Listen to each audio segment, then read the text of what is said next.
मुल्क भर में कोरोना केसेस में इजाफा देखा जा रहा है और ख़ासतौर पर अगर कराची की बात की जाए तो यहाँ पर अब मुस्बत केसेस की शरह 41% तक जा पहुँची है, जबकि मुल्क भर में अगर बात की जाए तो ये शरह 11% से तजावुज़ कर चुकी है। और NCOC की जानिब से नई पाबंदियों का ऐलान भी किया गया। इसी हवाले से बात कर लेते हैं। हमारे साथ मौजूद हैं Rashid Mirza, chairman private school association.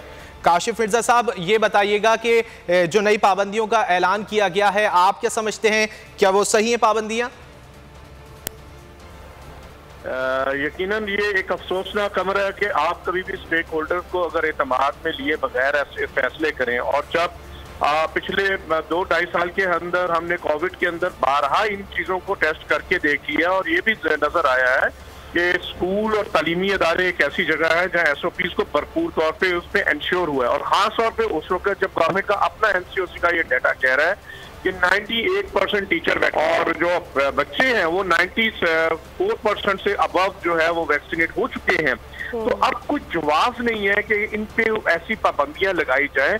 SOPs को इंश्योर करने के लिए हमारे तालीमी अदारे भरपूर अपना किरदार अदा कर रहे हैं। अब तक लगभग कोई 12 लाख से ज्यादा रैंडम टेस्टिंग हो चुकी तालीमी अदारों में। और अल्हम्दुलिल्लाह जहाँ पे रिपोर्ट्स आई हैं उसमें ये साबित हुआ है कि तालीमी इदारों में ना तो कोविड फैला, इसका इतराफ प्राइम मिनिस्टर ने भी किया। NCOC के चेयरपर्सन समेत तमाम वज़ीर तालीम कर रहे हैं। प्रिपरेशन हो रही है, आपका मार्च से अगला सेशन जो है वो फिर स्टार्ट होना है। इन हालात में जब फिर डिसकंटिन्यूटी होगी, आप अल्टरनेट डेज करेंगे तो उसका नतीजा ये होगा कि बच्चों में सीरियसनेस का मसला है। और सबसे बड़ी मैं आपको बात ये बताऊं कि हमारे लास्ट ईयर 10,000 से ज्यादा प्राइवेट स्कूल बंद हुए हैं, 8,000 इस साल बंद हो चुके हैं। और अगर ये सिलसिला जारी रहा तो ये एक बड़ी अलार्मिंग सिचुएशन है। 15 लाख टीचर में से 7 लाख ये फील्ड छोड़ चुका है और 50% से ज्यादा ताहाल गवर्नमेंट में भी और प्राइवेट में भी बच्चे वापस तालीमी। ठीक है काशिफ साहब, लेकिन NCOC ने जो फैसला किया है स्कूल्स को मुकम्मल तौर पर बंद नहीं किया जा रहा, ऑल्टरनेटिव डेज पर स्टूडेंट्स को बुलाने की बात हो रही है, क्योंकि हम ये देख रहे हैं कि जो लोग वैक्सीनेटेड हैं और जिन्होंने बूस्टर डोज लगवाई है उन्हें भी ये जो नई कोरोना की लहर है ये मुतासर कर रही है।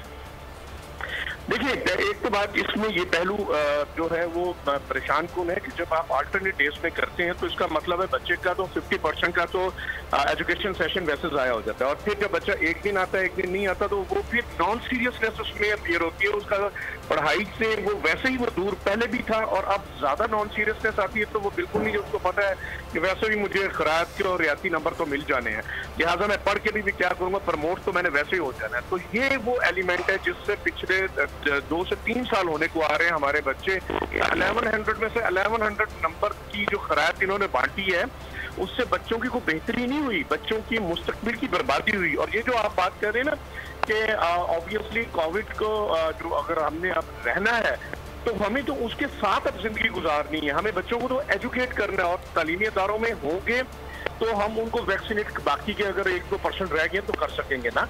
और सबसे बड़ी बात ये होती है कि आपने ये देखना लॉन्ग टर्म प्लानिंग क्या है। पूरी दुनिया में एडवाइजरीज आई हुई है, यूनिसेफ की है, UNO की है, WHO की है। ये बच्चे जो है इससे ज्यादा सीरियस मुतासर नहीं आती, अल्हम्दुलिल्लाह पाकिस्तान में भी ज्यादा मुतासर नहीं हुआ। खास तौर पर यूनिसेफ की एक एडवाइजरी है, अगर एक बच्चा 6 माह से ज्यादा आउट ऑफ स्कूल होगा तो उसको 6 से 7 साल लगेंगे रिकवरी में।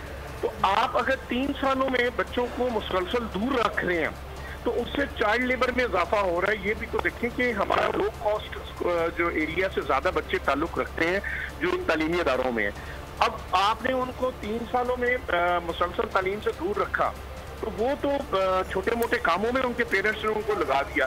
2.5 करोड़ बच्चा पहले ही आउट ऑफ स्कूल है, अब 5 करोड़ जो पढ़ रहे हैं उनमें भी 2.5 करोड़ बच्चा ताहाल तालीमी इदारों में वापस नहीं आया। 5 करोड़ की एक स्ट्रेंथ आउट ऑफ स्कूल करके हम कौन सी अपनी नस्लों के साथ इंसाफ कर रहे हैं। तो हमारी तो ये इस्तदार है प्राइम मिनिस्टर साहब से, NCOC के चेयरपर्सन और चीफ जस्टिस साहब भी कि खुदा के लिए इन बच्चों को तालीम का आइन वो दिया जाए और इनको जीने का हक दिया जाए, तालीम के दरवाजे बंद न किए जाएं।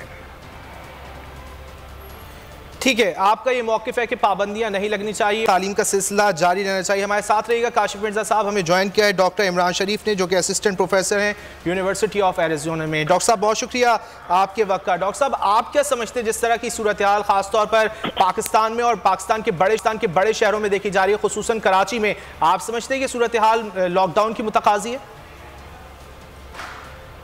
पहले तो बहुत शुक्रिया for the invitation, good morning to everyone. देखें, जो कोविड की सिचुएशन है पूरी दुनिया में तो इस वक्त काफ़ी ख़राब है, क्योंकि हमारे पास जो नया वेरिएंट ओमिक्रॉन है, इसमें ये काफ़ी तेज़ी से एक दूसरे को लगता है और फैलता है। और कराची की जो सूरत हाल है उसमें अगर हम कंट्रोल नहीं कर पा रहे हैं तो फिर लॉकडाउन तो हमें करना पड़ेगा। यानी जो सोशल ओकेजन्स हैं, जो गैदरिंग हैं, वो हमें ख़त्म करनी पड़ेंगी, टाइम रिस्ट्रिक्शन लगाने पड़ेंगे और ज़्यादा से ज़्यादा वैक्सीनेशन करनी पड़ेगी। जहाँ तक स्कूल्स का ताल्लुक है, जिसके बारे में आप अभी बातचीत कर रहे थे, और बच्चों में इन्फेक्शन होती है लेकिन माइल्ड होती है, but the only issue is कि जब एक बच्चे को इन्फेक्शन होती है तो वो घर जाता है, घर में उसकी पूरी फैमिली को एक्सपोजर होता है। स्पेशली जो ग्रैंड पेरेंट्स हैं, अगर उनको इन्फेक्शन हो जाता है तो ये इन्फेक्शन काफ़ी डेडली साबित हो सकता है, इवन ओमिक्रॉन भी, जो ओल्ड पॉपुलेशन है। ठीक है डॉक्टर साहब, अगर यूएस की बात की जाए तो वहाँ पर हमने ये देखा कि पहले भी सूरत हाल बहुत ख़तरनाक हद तक तशवीशनाक हो गई थी और अभी भी हम यही सूरत हाल देख रहे हैं। इनफैक्ट कि अगर यूके की बात की जाए तो वहाँ पर भी सूरत हाल ख़राब है। तो ये जो फॉरेन कंट्रीज़ है, ये किस तरह से इस नई लहर पर काबू पाने के लिए इक़दाम कर रही हैं? देखिए, हमारे पास जो इस वक्त टूल्स हैं जो कि हम वायरस के खिलाफ यूज़ कर सकते हैं, वो तो एक तो है वैक्सीन। यहाँ पर ऑब्वियसली आपको पता है थोड़ी बहुत पॉलिटिक्स भी है वेस्टर्न कंट्रीज़ में, rights, someone wants it, someone doesn't want it. तो हमारे पास एम्पल अमाउंट ऑफ वैक्सीन होने के बावजूद भी 63% of the US population is vaccinated, और 40 जो रिमाइंडर 37% है उसने अभी तक वैक्सीन नहीं लगाया है, क्योंकि they have their own decision to make. तो जो वो अनवैक्सीनेटेड पूल ऑफ पीपल है, वो बार बार इन्फेक्ट हो रहे हैं और कॉम्प्लिकेटेड केसेस उनमें काफ़ी हमें देखने को मिलते हैं, स्पेशली इमरजेंसी रूम में, आईसीयू में एडमिशन्स काफ़ी आजकल हो रहे हैं, हॉस्पिटल्स फुल हैं, कैपेसिटी काफ़ी बढ़ गई है। लास्ट ईयर जनवरी ऑफ 2021 में जो हमारी मैक्सिमम नंबर ऑफ केसेस एक दिन में हो रहे थे वो थे 250,000 से 260,000, लेकिन इस वक्त हम ऑलमोस्ट मिलियन हिट कर रहे हैं यूएस में। तो इस जो ये वेव है, इसमें बहुत ज़्यादा केसेस देखने को मिल रहे हैं। डेथ इतनी नहीं हुई है, वो इस वजह से कि ये वायरस इतना सिवियर नहीं है हर एज ग्रुप में। कुछ सेगमेंट्स हैं जिसमें ये वायरस काफ़ी सिवियर है, और बाकी जो वेस्टर्न ममालिक हैं उसमें भी यही प्रॉब्लम हो रहा है।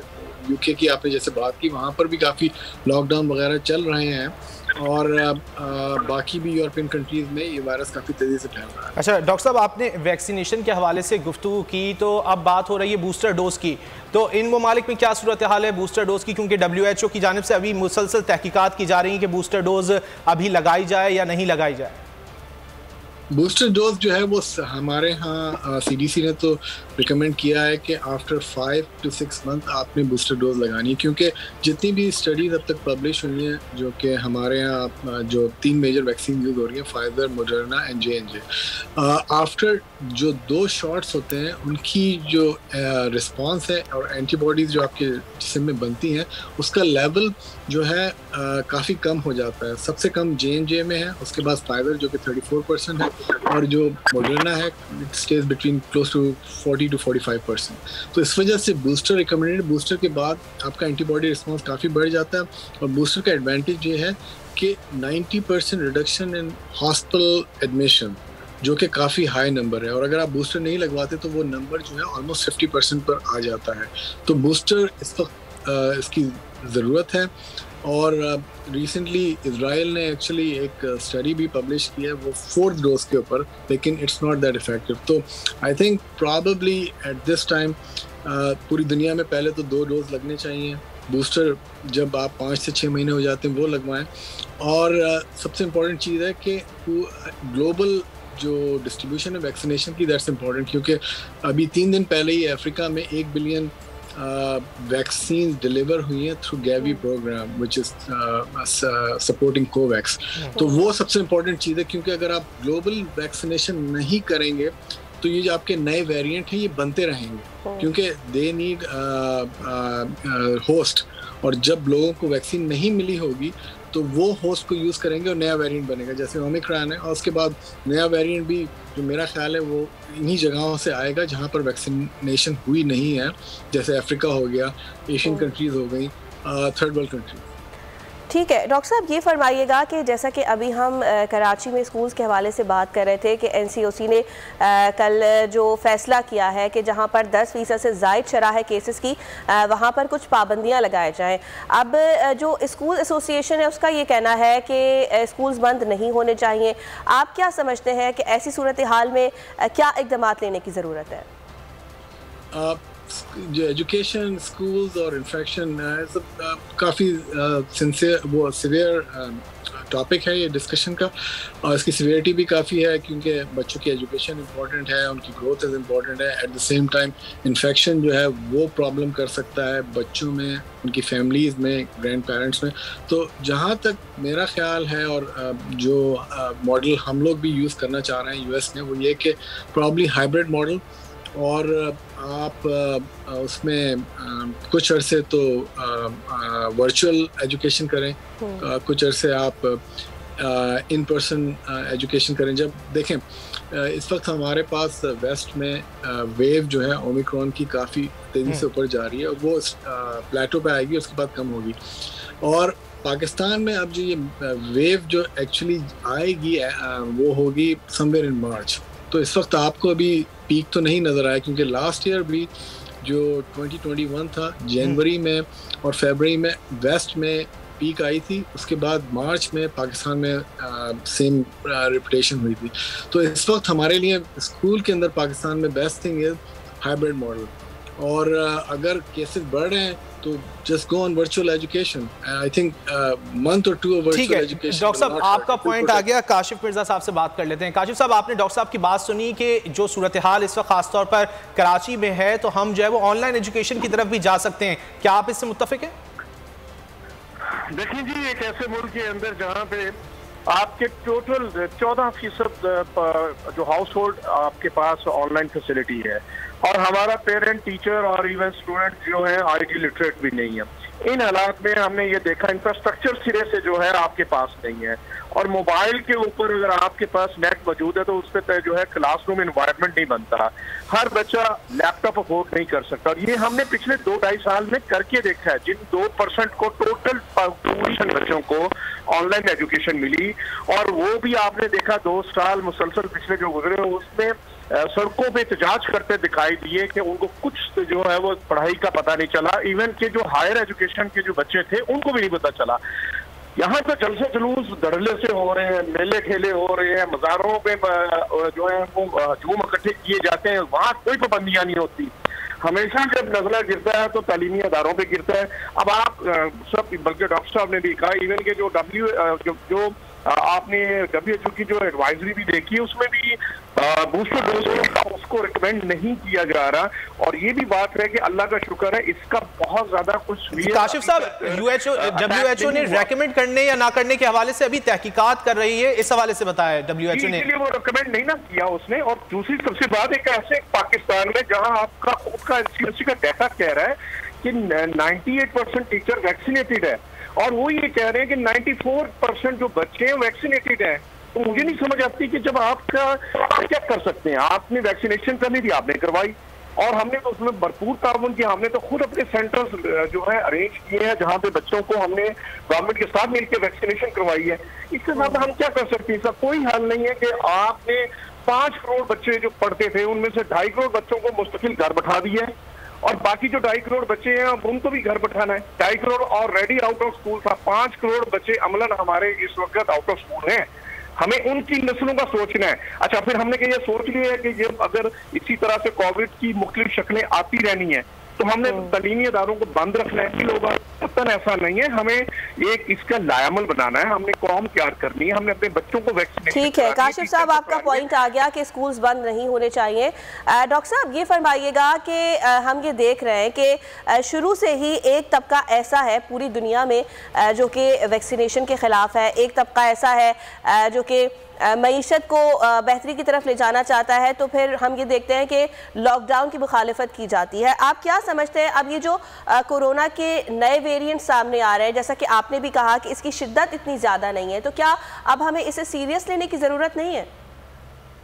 देखें, जब तक ये कोविड वायरस एग्जिस्ट करता है, SARS-CoV-2, और इसके नए वेरिएंट आते रहेंगे, हमें इसको सीरियस ही लेना पड़ेगा, क्योंकि जो आपके पास ओमिक्रॉन है उसके भी 30 वेरिएंट हैं इस वायरस के अंदर, और वो अगर वेरिएंट फैल जाते हैं और एक बड़ा वायरस बन जाता है तो it will cause major problem.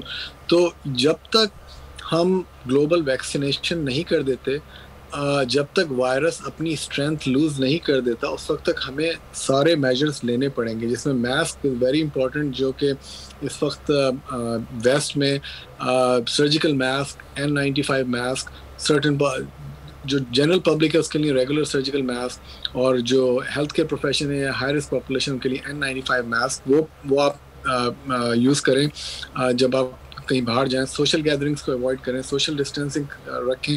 तो सारे मेजर्स और हाइजीन्स आपकी जो है वो अच्छी होनी चाहिए, सैनिटाइजेशन अच्छा होना चाहिए, वो सारे मेजर्स हमको लेने पड़ेंगे जब तक ये वायरस अपनी स्ट्रेंथ लूज नहीं कर देता और ग्लोबल वैक्सीनेशन नहीं हो जाती। ठीक है, एहतियात करनी होगी, SOPs पर अमल करना होगा, मास्क का इस्तेमाल लाजमी करना होगा। बहुत शुक्रिया डॉक्टर इमरान शरीफ और काशिफ मिर्जा आपका। सब्सक्राइब करें और बेल दबाएं ताकि कोई खबर रह न जाए।